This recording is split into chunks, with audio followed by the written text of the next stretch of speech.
Vamos a orar, hermanos queridos. Dios y Padre, en esta hora, gracias por alimentarnos con tu linda palabra. Gracias por los cantos, las alabanzas y la participación de tu pueblo congregado en esta linda mañana. Gracias por la visita de Tomás y porque vino para quedarse con nosotros. Gracias por Eduardito, gracias por la familia, nuestro hermano Juancito, su esposa, Carlitos y su esposa y su familia, hermano Pepe y su familia. Y gracias, Padre, por el hermanito de Carlos que está con nosotros. Amén. Y por todas las personas lindas que han venido, los niños que han venido a exaltar y a glorificar tu nombre santo. Gracias por esa lección conducida por nuestra hermanita María Lourdes. Gracias por los comentarios de todos que fuimos edificados en ese mensaje tan lindo de tu linda palabra. Ahora, Señor, continúa en esta última parte con nosotros. Toca nuestras mentes, nuestros corazones para entender tu palabra en esta hora. Te lo pedimos en el nombre de Jesús. Amén. Pueden sentarse.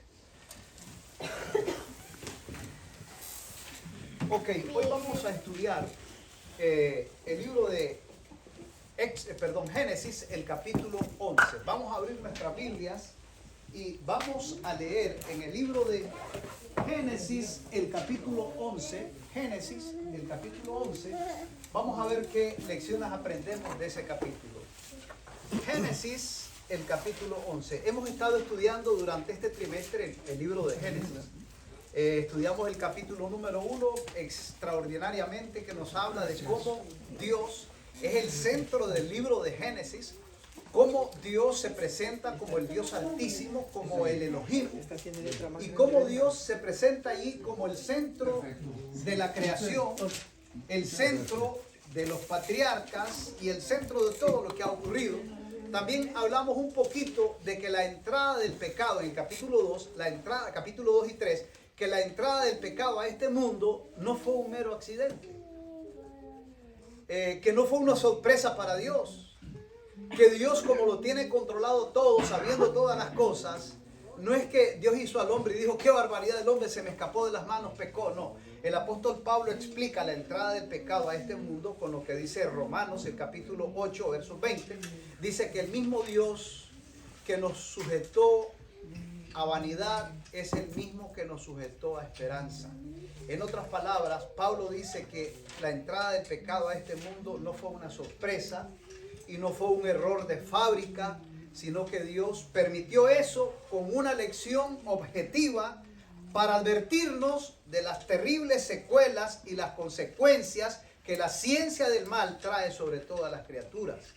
Y lógicamente nosotros nos convertimos en un libro de textos para el universo, para advertirlos de lo malo que es la ciencia del mal, que no debemos experimentarla. Pero Dios tenía un cúmulo de enseñanza en la experiencia vivencial de este planeta para enseñar a los ángeles, a los arcángeles, a los querubines acerca de esa ciencia y para enseñarles hasta dónde es capaz un Dios creador de llegar, de acercarse, redimir al que faltó, redimir al fracasado y traerlo nuevamente de regreso a su estado original. Entonces es una lección. La entrada del pecado a este mundo prácticamente es un libro de texto para el universo entero. También Pablo declara, hablando de eso, del capítulo 3 y 4, de que dice, porque el mismo Dios, Romanos 11:32 dice, porque el mismo Dios que sujetó a todos en desobediencia es el mismo que nos sujeta a misericordia. Son parecidos esos dos textos, pero Pablo con esos dos pasajes que yo encontré les explica del por qué la entrada del pecado a este mundo. ¿Qué significa? De que Dios es un Dios que tiene bajo el control todas las cosas. No es que el pecado sorprendió a Dios, no es que fue un error de fábrica. No, Dios lo permitió con un propósito didáctico para nosotros mismos, para que crezcamos en el conocimiento de la experiencia de lo que es el mal y sepamos lo que es eso, pero también nos convertimos en un libro de texto para el universo entero, porque en el universo hay seres no caídos, seres que no conocen el pecado, no conocían las consecuencias del pecado, ahora sí la conocen. No conocían hasta dónde puede llegar el amor de Dios por sus criaturas, ahora sí lo están conociendo, lo están entendiendo.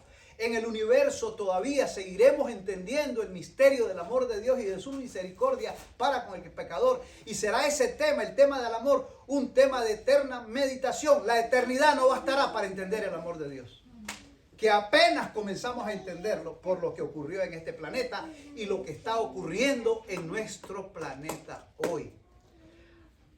Lamentablemente, como podríamos decir, fuimos los conejitos de India, pues. Es posible.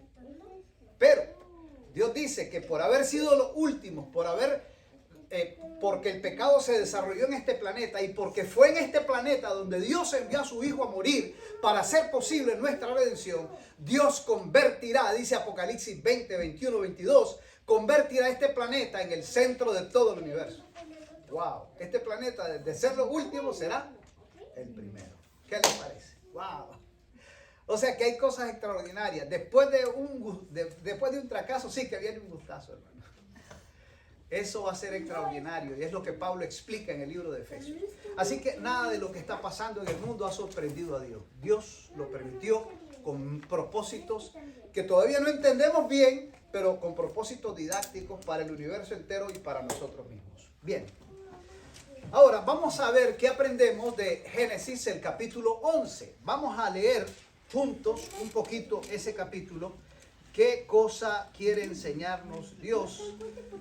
No pretendo decirlo todo. Es imposible que un ser humano con su mente finita y temporal pueda abarcar las lecciones infinitas y las lecciones abarcantes y profundas que tiene la palabra de Dios. Especialmente en este capítulo nosotros encontramos que dice lo siguiente. Leo con ustedes. Dice Génesis, ¿verdad? Estamos en Génesis, el capítulo 11, versículos 1 al 3. ¿Alguien por favor puede ayudarnos a leer los primeros 3 versículos de este capítulo 11 de Génesis? ¿Alguien por favor puede ayudarnos desde su silla? ¿Qué nos dice? Tenía entonces toda la tierra una sola lengua y unas mismas palabras. Y aconteció que cuando salieron de oriente, hallaron una llanura en la tierra de Sinai y se establecieron allí. Y se dijeron unos a otros, vamos, hagámonos ladrillos y cosámoslo con fuego, y les sirvió el ladrillo en lugar de piedra y el asfalto en lugar de mezcla. Gracias. Miren qué tremendo. ¿Cuántas lenguas habían en la tierra? Según el pasaje que acaba de leernos nuestra hermana Sarita. ¿Cuántos idiomas se hablaban? Un solo idioma. ¿Se entendían todos los hombres según el texto con ese solo idioma? Sí se entendían. ¿Y cómo eran los hombres? Dice que tenían de un solo corazón. Como un solo hombre. Quiere decir, escuchen esto, miren qué lección aprendemos esta. Que cuando hay una buena comunicación hay unidad. Ahí hay una lección para nosotros. Pero cuando nosotros no nos entendemos, nos comunicamos mal, realmente no hay unidad. Aquí dice que la tierra era como un solo hombre, tenían una unidad extraordinaria, maravillosa. ¿Por qué? Porque tenían una forma correcta de comunicarse, porque tenían una eficaz palabra, una eficaz comunicación. De paso, déjenme decirles que uno de los graves y grandes problemas en la sociedad es la comunicación. Y uno de los más grandes y graves problemas del matrimonio no son las finanzas, no es la infidelidad, es la comunicación. La buena o la mala comunicación. De eso depende el éxito o el fracaso de un matrimonio, de dos amigos, de una compañía, de una nación. La Biblia dice que un reino dividido no puede prevalecer. La base de la unidad no es el simplemente deseo. La base de la unidad no es el resultado de un esfuerzo. La base del progreso es la unidad, pero la base de la unidad es la comunicación y la buena comunicación, el buen entendimiento. Cuando hay palabras de afecto, palabras de respeto, palabras entendibles, palabras amables, palabras que realmente tocan y edifican, entonces hay unidad. Pero si no existe eso, todo se destruye. Si usted y yo comenzamos a hablar mal de la esposa, terminamos divorciándonos de ella. Si la esposa comienza a referirse y a hablar mal del esposo, termina separándose de él.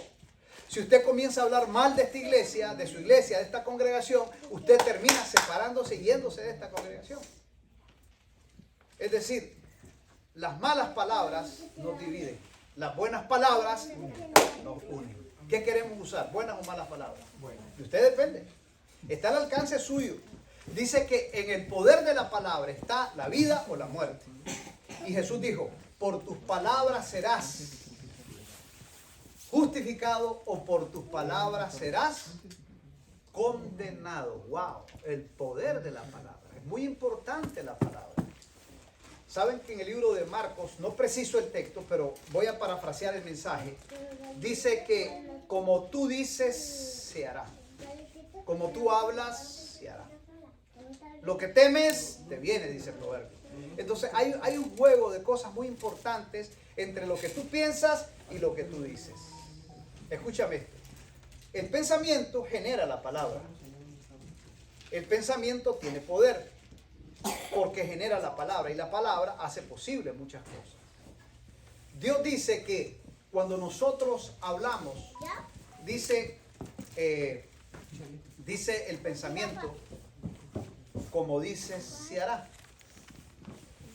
Si tú le dices a ese monte, arráncate por la fe, arráncate. Ahí te juega otro elemento, la fe. Si tú le dices por la fe, y si tuvieras fe como el grano de mostaza y le dices a esta montaña, trasládate de ese lugar al mar, esa montaña se trasladaría. Porque como tú dices, se hará. Para nosotros es imposible creer literalmente que una montaña se traslade del monte al mar, pero dice Dios que se puede hacer.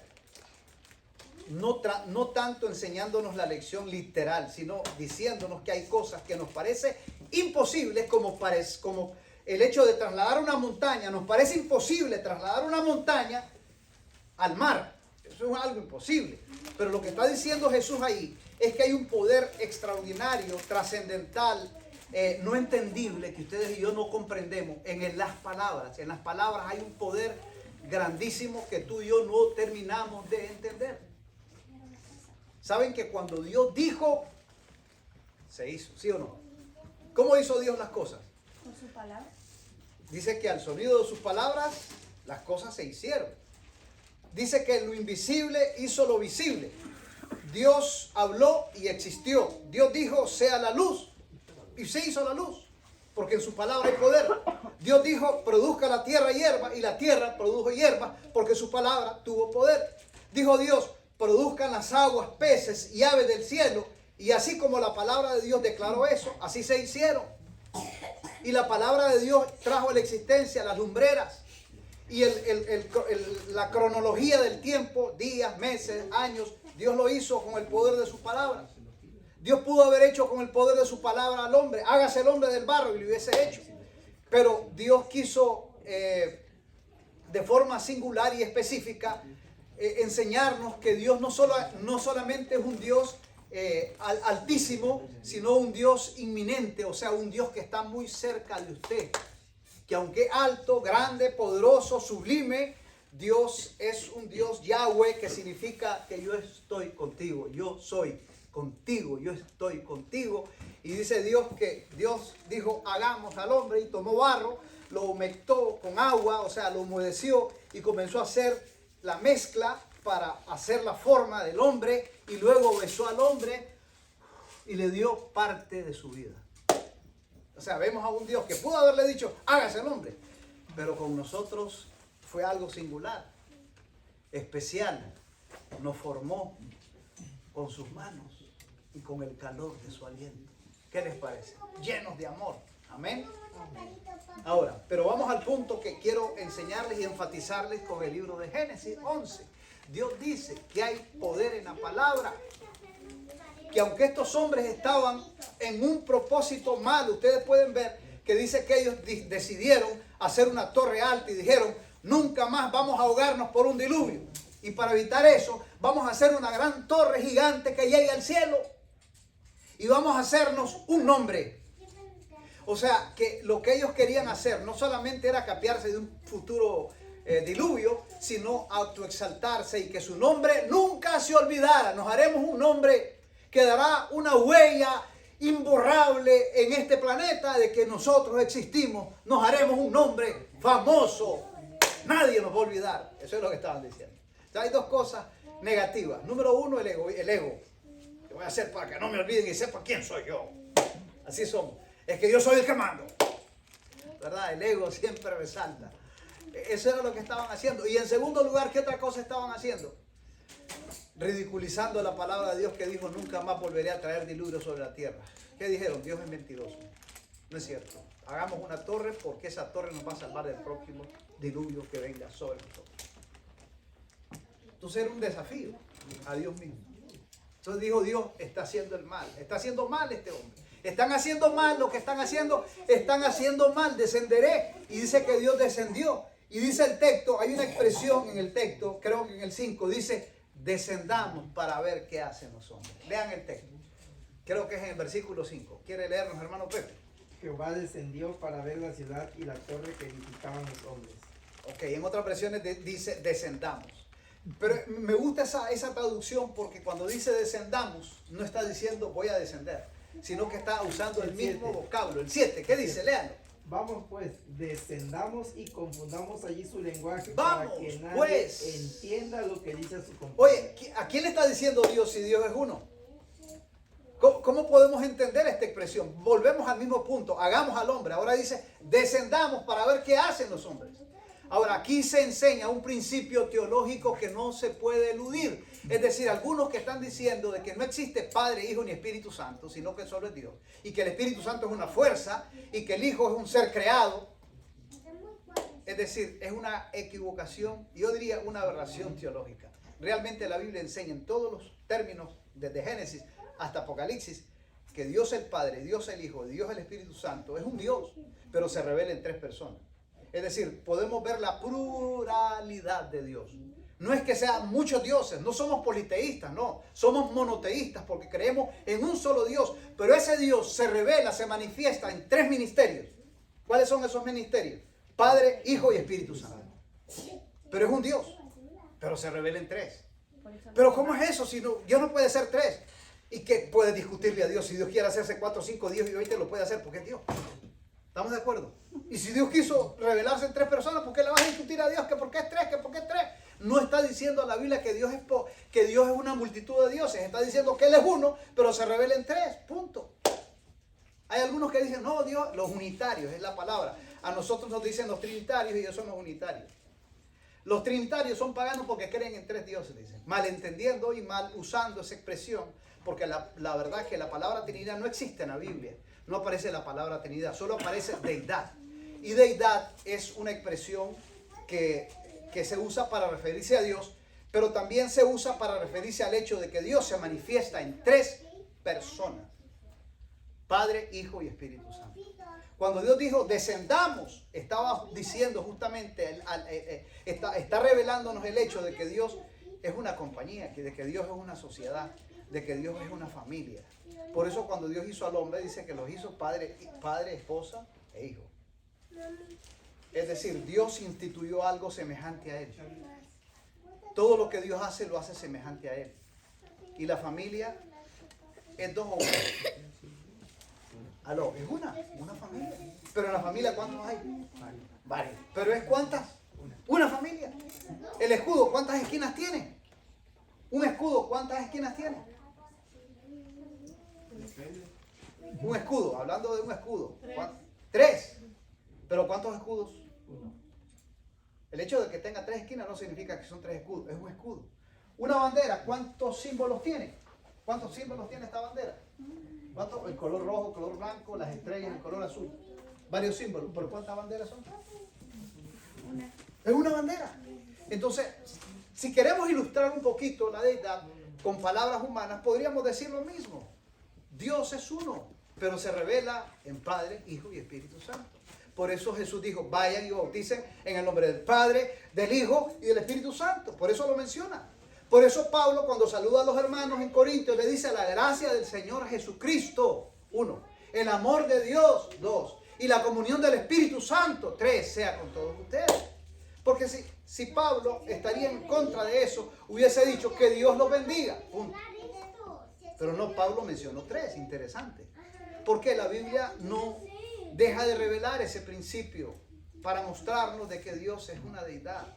Por eso el Hijo dice, y en Él, Pablo dice, y en Él, en Efesios, dice Pablo, en Él, en el Hijo, habita corporalmente la deidad. En el Hijo habita corporalmente la deidad. ¿Qué significa eso? Que Dios el Padre, el Hijo, el Espíritu Santo habitan corporalmente en el Hijo. Por eso Juan 1:1 dice, en el principio era el Verbo, y el Verbo era Dios, y el Verbo estaba en el principio. Y nada de lo que ha sido hecho fue hecho sin el Verbo. Y el Verbo se hizo carne y fue manifestado a los hombres. Y vimos su gloria, gloria como la del unigénito Hijo de Dios. ¿Qué significa? Que cuando Dios se manifestó en el Hijo, era Dios con nosotros. Por eso Isaías dice que el Hijo que nacerá se llamará Emmanuel, que significa era Dios con nosotros. Entonces no podemos decir que Jesús no es Dios, sí es Dios. ¿Pero cómo? Sí, cuando Jesús resucitó, los apóstoles lo adoraron. Y él dijo, no me adoren, porque el único que se merece adoración es Dios. Cuando en el capítulo 19 de Apocalipsis aparece Juan, cuando aparece un ángel para revelarles los misterios de Apocalipsis, entonces Juan se postra delante del ángel. Y entonces el ángel le dice a Juan, no te postres delante de mí, yo soy siervo igual que ustedes. Adora a Dios. Pero cuando Tomás y los apóstoles, cuando Cristo se les aparece y ellos lo adoran, Cristo les dice, no me adoren porque no soy Dios. No les dice eso. No les dice eso. Lo adoraron. Y por eso es que cuando Tomás le dice, Señor, ven Tomás, le dice, después de la muerte y ahora la resurrección, cuando Cristo se les aparece a los discípulos, ven Tomás, ¿por qué no crees? ¿No crees que soy yo? Ven, acércate, mete tu mano en mi costado, mira que yo soy, mira mis manos horadadas, mete tu mano aquí en mis heridas. Señor, le dice, sí creo en ti, le dice, Tomás, porque ves, crees, bienaventurados aquellos que sin ver, creyeron. Entonces Tomás dice, oh Señor, dice el texto, mi Dios, mi Señor y mi Dios. Y no le dice Jesús, ¿por qué me dice Dios? Aceptó la adoración de Tomás. ¿Por qué? Porque Dios estaba manifestado en carne con ellos. Hemos dicho, según Génesis, que Dios es un Dios altísimo, excelso, pero Dios es un Dios inmanente que está con nosotros. No está lejos, amén. Está contigo. Alabado sea el nombre de Cristo. Y este asunto donde dice Dios, descendamos para confundir. ¿Por qué Dios quería confundir? ¿Por qué Dios quería confundir? Porque había un problema. Ellos estaban en un rumbo, en un camino equivocado. Entonces confundamos. A veces el mal se pone de acuerdo. Y cuando el mal se une para mal, hacen mucho mal. Por eso las pandillas, cuando se organizan bien, y el diablo sabe eso, si el diablo mismo se divide, fracasa, pero él se unifica, sabe que en la unidad hay un poder extraordinario. En la unidad hay un poder maravilloso. Unidos somos fuertes, amén. Divididos somos fracasados, débiles. Interesante, nosotros en la declaración de nuestros impuestos decidimos hacerlo individual este año, porque siempre el año pasado lo hicimos juntos, pero ahora queríamos hacerlo separado, yo y mi esposa. Y cuando vamos a hacerlo separado, nos damos cuenta que estamos pagando más, que pagamos más por la labor y pagamos más impuestos. Entonces, bueno, sin saber nosotros, hagámoslo juntos, lo hicimos juntos.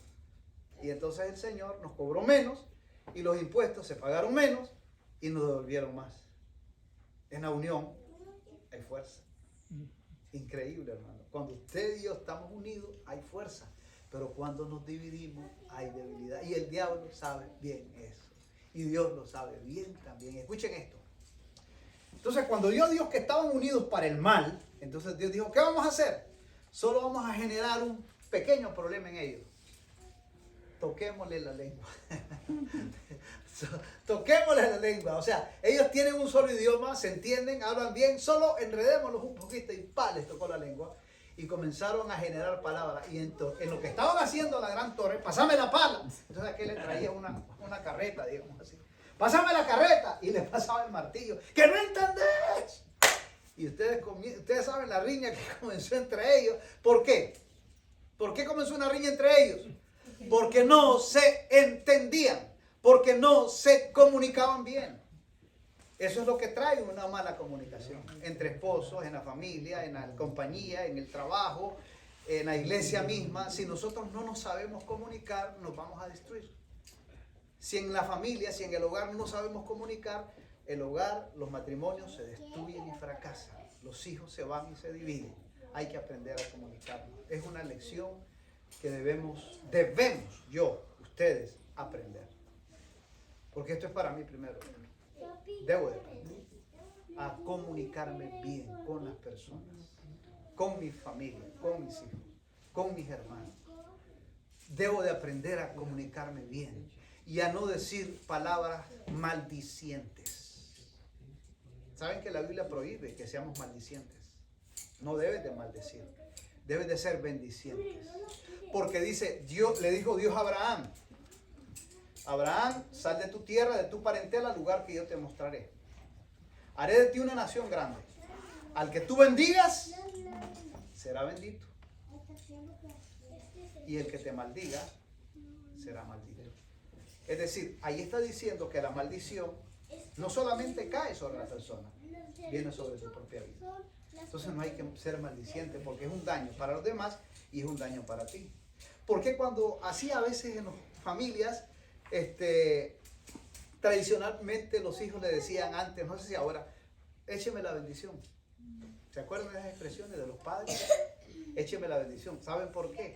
Porque en la bendición hay poder. Crean o no, hay una bendición. Por eso, cuando los hijos van naciendo, usted debe de bendecirlos. Te bendigo, hijo. Declaro sobre ti prosperidad, sanidad, bendición, buen matrimonio, buen trabajo, en el nombre de Jesús. Bendiga a sus hijos. Cuando usted los bendice, serán benditos. Pero se nos olvida eso. Algo que aprendí, que escuché, que el único que ha maldecido fue Dios. Es el único que tiene facultad de hacerlo. Es el único que puede facultarlo. Pero, escuchen esto. Pero como Dios nos hizo a su imagen y a su semejanza, escuchen esto. Quiere decir que si Él nos hizo a su imagen y semejanza, nosotros procreamos. Él es creador y nosotros procreamos seres iguales a nosotros o parecidos a nosotros. Dios hizo lo mismo. Dios con su palabra creó las cosas. Nosotros con nuestras palabras también creamos. Quiero decirles que las cosas que existen, por ejemplo, este florero, antes de ser físico, fue mental. Este florero primero surgió en el plano del pensamiento, ¿sí o no? Y luego vino a la existencia después de que salió creado del pensamiento. Primero se creó en la mente y luego se creó en el plano físico. Primero se creó en la mente, después nació en la palabra y después se hizo realidad. Igual la mesa, igual las sillas, todo lo que existe primero nació en el primer plano del pensamiento. Nosotros igualmente, nosotros nacimos primero en el plano del pensamiento de Dios y después venimos a la creación cuando Dios habló y se hizo las cosas. Entonces nosotros también tenemos ese diseño. Los animales no tienen la capacidad de pensar, bueno, eso es lo que decimos, ¿verdad? Como nosotros, que podemos pensar y crear. Porque fuimos hechos a la imagen de Dios. Podemos pensar, crear y decir y hacer. Cuando usted toma una decisión y dice, yo decido, hay poder en eso y es muy factible que usted lo va a hacer. Pero cuando usted dice, no, ¿quién sabe que lo hago? Yo creo que no lo voy a hacer. Usted nunca lo va a hacer. Tiene que decidirlo para hacerlo. ¿Me doy a entender? Es decir, hay poder en las palabras. Por eso es importante aprender a hablar, aprender a comunicarnos, aprender a bendecir y a no maldecir. Porque la mala palabra, además de que te fracasa, te divide, te desgracia y te trae una cantidad de cosas tristes en tu vida, en tu familia, en tu sociedad, en tu trabajo. Si tú no sabes hablar, cierras puertas. Tienes que saber hablar y las puertas se te abrirán. Amén. Amén. Santiago lo dice, pedid y se dará. Muchos piden, pero no reciben. ¿Por qué? No saben hablar, no saben pedir. Hay que saber hablar, amén. Hay que saber hablar, hermanos. La ciencia de hablar es algo divino. Y Isaías 54:4 dice, el Señor, yo me despierto mañana tras mañana y yo escucho al Señor. Y cuando escucho al Señor, dice Isaías, yo aprendo a hablar. Escuchen esto. Para aprender a hablar, primero hay que aprender a escuchar. ¿Y a quién? Al Señor. Dice que mañana tras mañana despertará mi oído para oír, para hablar como los sabios, dice el texto, Isaías 54. O sea que usted, para poder hablar sabiamente a la familia, a su amigo, a su hermano, a sus feligreses, a sus compañeros de iglesia, a sus compañeros de trabajo, para aprender a hablar a esa gente y edificarlos, usted tiene primero que aprender a oír a Dios. Y cuando usted y yo aprendemos a oír, aprendemos a hablar. Y si hablamos bien, edificamos. Si hablamos mal, maldecimos y nos fracasamos nosotros, nuestra familia y todos los que están alrededor. Somos una bomba de tiempo, somos una persona problemática donde vamos y donde estemos. Somos una bomba de tiempo, somos como ¿cómo le diría? ¿Cómo se llaman a esos que andan, que se revientan en las plazas con el montón de gente? ¿Cómo se llaman? Somos terroristas. Somos terroristas cuando no sabemos hablar. Llegamos a una compañía, llegamos a un sitio y como mal hablamos, entonces somos un problema, somos una bomba, ¡boom! Y fracasamos todos. Somos dinamita. Somos dinamita, lo fregamos todo, hermano. Cuando no sabemos hablar, hay que aprender a hablar. Amén. Amén. Entonces dijo Dios, bueno, estos están bien y están bien para mal, valga la redundancia. Estaban haciendo bien para mal, haciendo una torre en unidad, haciendo todo eso para mal. Ok, toquemos la lengua y les tocó la lengua y los confundió. ¿Y qué pasó ahí con la torre? No necesitó mandarles un misil del cielo. No necesitó mandarle un ángel para que lo destruyera. Solo toquémosle la lengua, es sencillo. Confundámoslo. Y se confundieron, se originaron todas las lenguas. Y los que se entendían unos con otros se fueron aparte. Y los otros, ahí se originaron los idiomas y los dialectos en este planeta. Y siguen surgiendo dialectos. Siguen surgiendo métodos de hablar y de comunicarse. Dios sabe que este mundo unido es un desastre. Es lo que el diablo quiere hacer. El nuevo orden mundial. Vamos a unir a todas las naciones, los poderes religiosos, los poderes políticos, los poderes económicos para tener el dominio de toda la gente del planeta. Dios dice, aunque quieran unirse, no se unirán. Daniel 2:44. Así como el hierro y el barro no se unirán, tampoco en la tierra se van a unir. Porque hay solo maldad en los hombres. Los voy a dividir. Por eso hay fronteras, por eso hay idiomas, por eso hay divisiones económicas, divisiones en todos los sentidos. ¿Por qué? Porque los hombres unidos hacemos solo desastre. Nuestro corazón está pecaminoso. En la unidad ni quiera Dios ya nos hubiéramos desaparecido. Una sola mente dirigiendo todo, porque detrás de todo, ¿quién quiere dirigir la mente de todos? ¿Saben quién está detrás de quién? Quiere hacer un trono en este planeta, quiere que todos le rindamos pleitesía, quiere que todos le rindamos y lo adoremos. Y como no lo ha logrado, hay 7,000 rodillas que no se doblan ante él. Entonces él quiere unificar al mundo para someterlos a una sola adoración. Un solo orden mundial. No va a ocurrir. Gracias a Dios no va a ocurrir. Porque viene el reino de la roca a destruir el barro, el hierro, el bronce, la plata y el oro. Se acabaron el poder de las naciones y viene a establecerse el reino eterno de Dios en su segunda venida. 1000 años con él en el cielo. Y luego el resto, después del milenio, una eternidad en una tierra renovada, como dice Apocalipsis 22, en este planeta. Pero Dios no puede dejar que el hombre se una para mal. Así que Dios los confunde y los enreda. Y se enredaron y hasta ahí acabó el proyecto. De la Torre de Babel no se sabe ni quedó nada. Porque eso fue después del diluvio. Algunos creen que todavía están restos de esa torre. Arqueólogos, pues, un sigurat, creen que ahí todavía fue la torre o el inicio de la torre. Algunos comentan de que la torre era gigante, habían gente viviendo dentro, podía entrar un carro, entraban carros alados por caballos, por supuesto, y era una colonia tremenda. El primer condominio. ¡Wow! Pero eso dejó de ser, porque no era plan de Dios. Dios quería que las familias se establecieran en distintos puntos del planeta, con jardines, con campos, como aquí en Estados Unidos hay muchas casas lindas que están alrededor con jardines y campos, y hay gente que le gusta vivir más en el campo, y eso es lo mejor. Evitamos un montón de problemas. No es que nos vamos a aislar como ermitaños, pero la vida en el campo es mejor que los bullicios y las aglomeraciones en las grandes ciudades. En las grandes ciudades es donde están los grandes crímenes, los grandes desastres. No digo que no se dan en el campo, pero es con menos escala. Así que el mal se anida más en agrupación de gente que donde no hay gente. Entonces Dios mejor permitió que se dividieran las naciones, las lenguas, los idiomas, y así desarticuló la unidad de ellos. Finalmente, terminemos con esto. Hay muchas lecciones que podemos estudiar de esto, pero el punto con el cual quiero reenfatizar es que hay poder en la palabra. ¿Cuántos creen eso? Amén. Y por eso debemos de aprender ¿a qué? A comunicarnos, a hablar, a transmitirnos. Ahora, ¿cómo es el lenguaje? ¿De qué manera usted se comunica con las personas? ¿Solo por la palabra? ¿Se comunica por la vista? ¿Qué más? Por los ademanes, por la actitud, por el rostro. Es decir, ¿saben? Que el 70% de comunicación es más corporal que verbal. Porque yo les puedo decir sí, sí, y es un no. No, no. Es decir, la expresión corporal en un 70% transmite más que lo que yo digo con mi boca. Porque algunos dicen, lo que tú dices dista mucho de lo que tú haces. Hay más peso en lo que haces que lo que dices.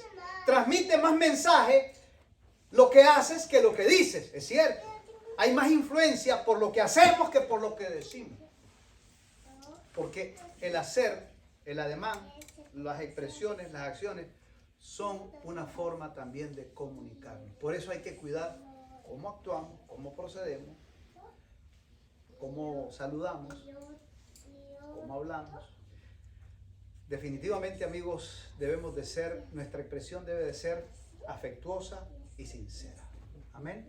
Amén. Para que haya edificación. Pero ¿cómo aprendemos eso? Conectado con Dios.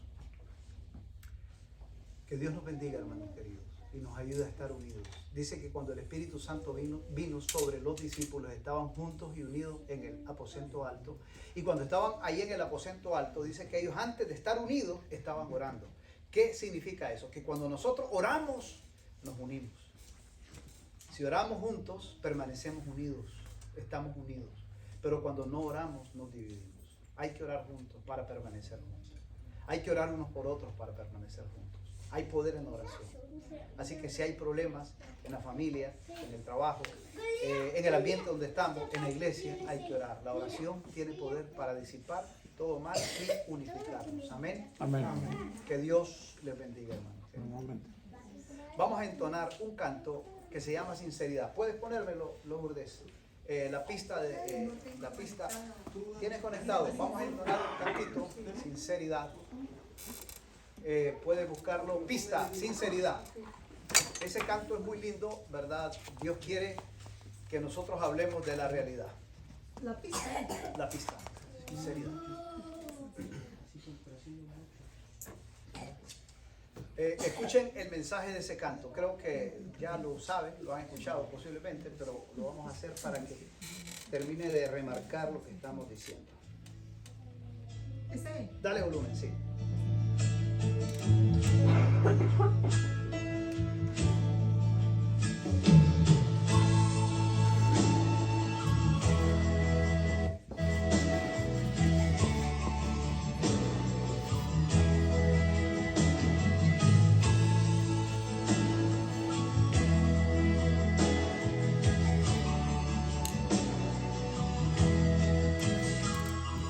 Dios me dijo que les hable de la realidad. Está viendo que su pueblo se va y se va por caminos que no traen más que problemas, y hace que su corazón se llene de pena. Él dejó sus mandamientos para cumplir. Él predicó del amor antes de morir. Él entregó su vida por nuestras culpas. Y es tiempo que le digamos, Señor, disculpa. Sinceridad, Dios está pidiendo a su pueblo que tenga sinceridad. Es la palabra que hace la diferencia entre el bien y el mal. Y está pidiendo que se arrepientan de sus maldades. Sinceridad, sinceridad, palabra pequeña que trae gran precio en la eternidad. Si no la vivimos, de nada nos sirve orar y orar. Sinceridad, sinceridad. Así es, hermanos.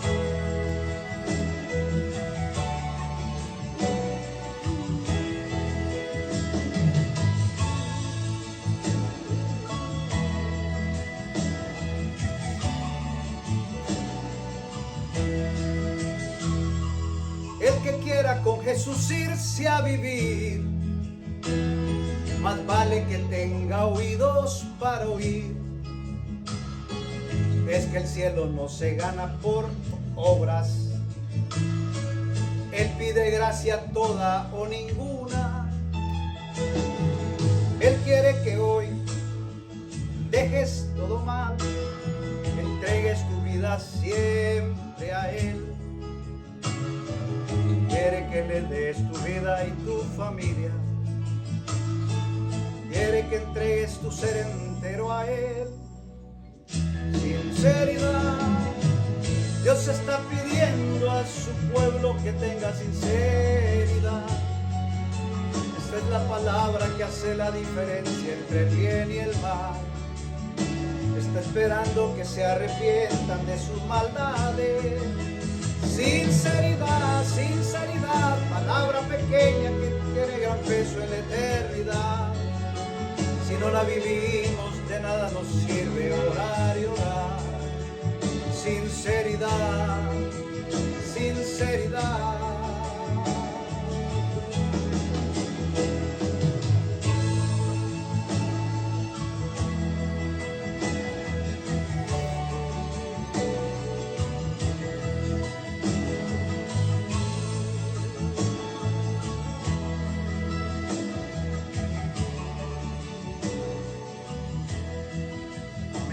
Gloria a Dios. Dios les bendiga, hermanos. Así es, hablemos conectados con Dios, con buenas palabras y con sinceridad. Porque hablar no es simplemente aparentar o querer ser algo que no somos. Hay que pedirle a Dios que nos ayude a ser personas conectadas con Dios y personas sinceras. Amén. Amén. Vamos a orar, vamos a estar de pie. ¿Quién de ustedes quisiera orar, hermano? ¿Quién de ustedes quiere bendecirnos con una oración final? ¿Quién? A ver, voluntario. ¿Quiere orar? Está bien, Pepe. Ora. Hacia adelante.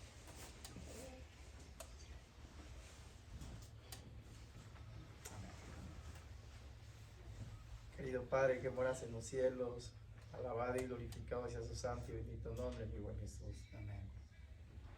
Padre eterno, en este momento que hemos escuchado su palabra, querido Dios, puesta en los labios de nuestro pastor Vargas, Dios bendito Padre.